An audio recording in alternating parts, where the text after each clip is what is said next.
قال رسول اللہ صلی اللہ علیہ وسلم انہا ستکون فتنۃ، ان قریب ایک بہت بڑا فتنہ رونما ہوگا۔ حضور نے خبر دی فتنے کی۔ حضرت علی فرماتے اس پر میں نے عرض کیا، قلت، میں نے عرض کیا مل مخرج منہا یا رسول اللہ، اے اللہ کے رسول اس سے نکلنے کا راستہ کون سا ہوگا؟ دیکھیے یہ لکھا ہوا ایگزٹ، نکلنے کا راستہ، اور عام طور پر آپ نے دیکھا ہوگا بڑے ہالز میں یہ سرخ روشنی ہوتی ہے، اس میں اس کا اہتمام کیا جاتا ہے کہ اگر خدا نہ خواستہ کوئی حادثہ ہو جائے لوگوں کو معلوم ہو نکلنے کا راستہ کون سا، یہ مخرج ہے۔ حضور نے خبر دی کہ فتنہ ہوگا۔ تو دیکھیے میں ایک بات عرض کیا کرتا ہوں، ذرا توجہ کیجئے، ہمارا حال کیا ہے؟ ہم بڑے ریشنلسٹ قسم کے لوگ ہیں، یہ زمانہ ریشنلزم کا ہے۔ اگر ہم ہوتے تو کیا پوچھتے؟ وہ فتنہ کیا ہوگا، کیوں ہوگا، کہاں سے آئے گا؟ ہمارے سوال یہ ہوتے ہیں، کب آئے گا، کیوں، کہاں، کب، کیسے؟ ان سب کی حیثیت علمی سوالات کی ہے۔ بھائی کب آئے گا ایک علم ہے، کیسے آئے گا علم ہے، کہاں سے آئے گا علم ہے، لیکن اصل جو عملی اعتبار سے اہمیت والی شے ہے، بچاؤ کا راستہ کون سا ہوگا محمد الرسول اللہ، یہ بتائیے ہم۔ مل مخرج منہا یا رسول اللہ، حضرت علی نے یہ نہیں پوچھا فتنہ کیا ہوگا، کہاں سے آئے گا حضور، کیوں آ جائے گا، کب آ جائے گا، نہیں، مل مخرج منہا یا رسول اللہ، اے اللہ کے رسول یہ بتائیے کہ جب وہ فتنہ رونما ہوگا تو نکلنے کا راستہ کون سا ہوگا؟ اس کا جواب ہے، ارشاد فرمایا محمد رسول اللہ نے، کتاب اللہ، اللہ کی کتاب ہے وہ مخرج، یہ کتاب ہے کہ جس کو تھامو گے تو فتنوں سے محفوظ رہو گے۔ اس کے بعد آپ فرماتے ہیں فیہ نبأ ما قبلکم وخبر ما بعدکم وحکم ما بینکم، اس میں تم سے پہلوں کی بھی خبریں موجود ہیں، عاد اور سمود اور قوم نوح اور قوم ہود اور قوم لوط اور قوم صالح اور آل فرعون، یہ کون ہے؟ من قبلکم، تم سے پہلے، وفیہ خبر ما بعدکم، جو کچھ تمہارے بعد ہونے والا ہے اس کی خبریں بھی موجود ہیں، لیکن وہ کیسے ہوں گی؟ وہ بٹوین دی لائنز ہوں گی، وہ بین السطور ہوں گی۔ ان کے لیے انسان کو، آپ کو معلوم ہے ایک عبارت میں سطور ہوتی ہیں اور ایک درمیان میں ہوتا ہے، ان کے کچھ لکھا ہوا نہیں ہوتا۔ You have to read between the lines۔ قرآن میں بعد میں آنے والے حالات بھی درج ہیں، لیکن اس طرح نہیں جیسے کہ پچھلے حالات درج ہیں۔ اس کے لیے ذرا ان ڈیپتھ پونڈرنگ اوور، غور و فکر اور تدبر کی ضرورت ہوگی۔ وَحُکْمُ مَا بَيْنَكُمْ، اور جتنے اختلافات تمہارے اندر پیدا ہوں گے تا قیام قیامت، ان سب کا فیصلہ بھی اس کتاب میں موجود ہے۔ وَهُوَ حَبْلُ اللَّهِ الْمَتِينُ وَهُوَ الذِّكْرُ الْحَكِيمُ، یہی تو ہے وَهُوَ الصِّرَاطُ الْمُسْتَقِيمُ، سیدھا راستہ، اور کون سا؟ یہی قرآن تو ہے۔ ہر رکعت میں کہتے ہو اہدنا الصراط المستقیم، اور قرآن دیا ہوا ہے اس پر غور نہیں کرتے۔ عجیب تماشا ہے ہمارا، نماز کی ہر رکعت میں اہدنا الصراط المستقیم، اور حضور فرمائے وَهُوَ الصراط المستقیم، صراط مستقیم یہ قرآن ہی تو ہے، الذکر الحکیم یہ قرآن ہی تو ہے، وَهُوَ حَبْلُ اللَّهِ الْمَتِينُ، اور یہی ہے اللہ کی مضبوط رسی۔ آپ نے قاری صاحب سے وہ آیات سنی سورہ آل عمران کی، وَاعْتَصِمُوا بِحَبْلِ اللَّهِ جَمِيعًا وَلَا تَفَرَّقُوا، اللہ کی رسی کو مضبوطی سے مل جل کر تھامو اور تفرقے میں مبتلا نہ ہو۔ تفرقہ ہوگا تو کیا ہوگا؟ تمہاری ہوا اکھڑ جائے گی۔ آج آپ کو معلوم ہے دول عرب اگر یہ یکجا ہو جائیں، ایک دن کے لیے اسرائیل قائم نہیں رہ سکتا، امریکہ نہیں، امریکہ کا باپ اسے قائم نہیں رکھ سکتا۔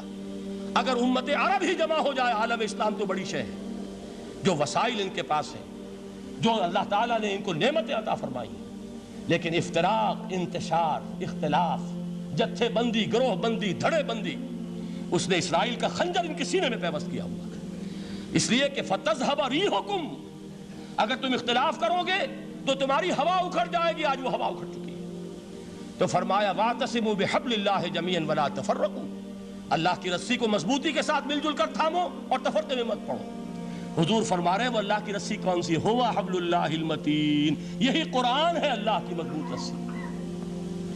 علامہ اقبال نے کیا خوب کہا ہے، علامہ اقبال نے قرآن اور حدیث کے حقائق کو جس طریقے سے اشعار کا جامع پہنایا ہے، وہ تو خود کہتے ہیں گوہر دریائے قرآن سفتام، میں نے قرآن مجید کے دریا سے موتی نکال کر اپنے اشعار کے اندر میں نے چن دیے ہیں، میرا کام اور کچھ نہیں ہے۔ موتی کوئی بھی غواص پیدا نہیں کرتا، دریا کی گہرائی سے نکال لاتا ہے، یہ میری حکمت نہیں ہے جو میرے اشعار میں ہے، یہ میں نے قرآن مجید کے دریا میں غوطہ زنی کر کے اس سے یہ موتی نکالے، گوہر دریائے قرآن سفتام۔ اب دیکھیے اسی حدیث کے اس ٹکڑے کو کیسے شعر میں لائے ہیں۔ از یک آئینی مسلمان زندہ است، پیکرے ملت سے قرآن زندہ ہست۔ مسلمان کی زندگی تو ایک آئین کے بدولت ہے، یہ آئین قرآن، جو کہا تھا کبھی قائد اعظم مرحوم نے جب پوچھا گیا تھا کہ آپ کے پاکستان کا دستور کیا ہوگا، کیا فرمایا تھا یاد کیجئے کہ ہمیں کسی نئے دستور کی ضرورت نہیں، ہمارا دستور 1400 برس پہلے طے ہو چکا ہے۔ یہ ہماری بدقسمتی ہے جو کچھ کہا تھا قائد اعظم نے کہ God has given us a golden opportunity to prove our worth as architects of a new state and let it not be said that we didn't prove equal to the task۔ میں معذرت کے ساتھ عرض کروں گا حضرت کہ واقعہ یہ ہے کہ ہم اس کے equal to the task ثابت نہیں ہوئے۔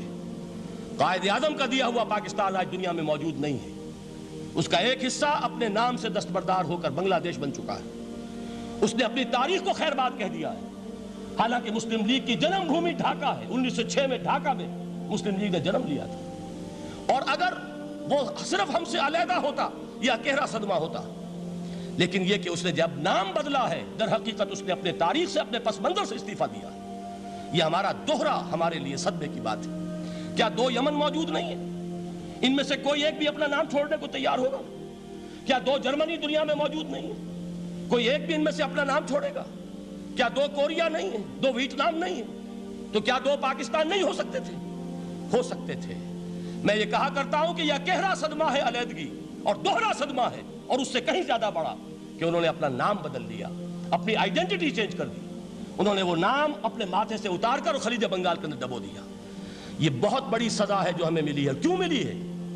کہ ہم نے 25 برس تک اس قائد جس کو کہا تھا کہ وہ ہمارا آئین ہے، اس کو آئین نہیں بنایا۔ ہم نے دنیا کے سامنے جھولیاں پساری، ہم نے طرح طرح کے نظاموں کو آزمایا، لیکن اس قرآن کی طرف پیش قدمی نہیں کی۔ اللہ تعالیٰ ڈھیل دیتا ہے لیکن سزا بھی بہت سخت ہوتی ہے۔ ان بطش ربک لشدید، وہ ہم پر کوڑا برسا ہے۔ تاریخ انسانی کی عظیم ترین شکستوں میں سے ایک شکست ہے کہ جو ہمارے ماتھے پر کلنک کے ٹیکے کی طرح موجود ہے۔ اللہ کرے کہ آئندہ یہ تاریخ اپنے آپ کو نہ دہرائے، لیکن میں عرض کر دیتا ہوں آپ سے، جو ہمارے لچھن ہیں، جو ہمارا طرز عمل ہے، جو ہمارے لیل و نہار ہیں، جو ہمارا انداز ہے، اللہ کے دین کا استہزاء اور تمسخر، جس طرح اللہ کے ساتھ مذاق ہم کر رہے ہیں، اس کا شاید اس سے بھی کہیں زیادہ برا نتیجہ نکلے۔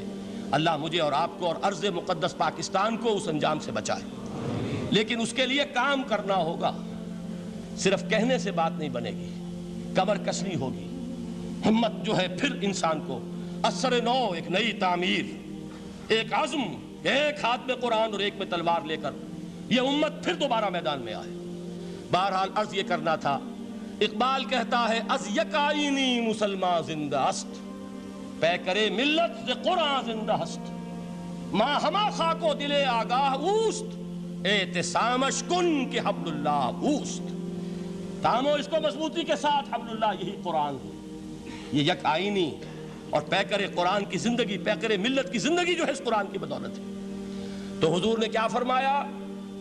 فتنے سے بچنے کا راستہ کون سا ہے؟ کتاب اللہ فیہ نبأ ما قبلکم وخبر ما بعدکم وحکم ما بینکم وہو الصراط المستقیم وہو حبل اللہ المتین وہو الذکر الحکیم۔ ایک 3 جملے اور سن لیجئے۔ هو الذی لا یشبع منہ العلماء ولا یخلق عن کثرت الرد۔ یہ قرآن وہ شے ہے جس سے اہل علم کبھی سیر نہ ہو سکیں گے۔ ولا تنقضی عجائبہ، اس کے عجائب کبھی ختم نہیں ہوں گے۔ یہ ہیروں کی وہ کان نہیں ہے کہ جو کبھی خالی ہو جائے کہ سارے ہیرے نکل چکے، اب مزید ہیرے نہیں ہیں، نہیں، علم اور حکمت کے ہیرے اور ہدایت اور حکمت کے موتی اس میں سے ابد الآباد تک نکلتے رہیں گے۔ ضرورت صرف کھودنے کی ہے۔ میں نے وہ لفظ استعمال کیا تھا، آج کا قرآن کھودنا ہوگا، آج کی ہدایت اس قرآن سے نکالنی ہوگی۔ قرآن جب نازل ہوا آن دی سرفیس، بالکل ظاہر وہ تھی اس کی ہدایت جو اس دور کے لیے ضروری تھی۔